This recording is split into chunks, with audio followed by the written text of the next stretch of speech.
we've seen a big push across all aspects right now of AI and the privacy side of things. What's something that like you see on the horizon, like a small company that you've talked to or that you saw on like a 4chan? Am I the only one still on 4chan? No, definitely a lot of people are still on 4chan. For sure. But that no one might know yet.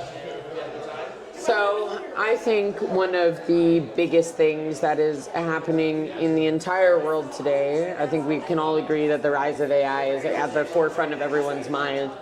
But what is really also at the forefront of everyone's mind is how do we use these new tools safely and compliantly? And that is why I think a lot of individuals and organizations are not quickly adopting AI because they're kind of afraid about the consequences. And so I've really concentrated on how do we give people the tools to not just understand how these technologies function, but to use them in a privacy-centric way so that they can make sure they're not giving anything away that is sensitive, they're not sharing any data at all if they don't want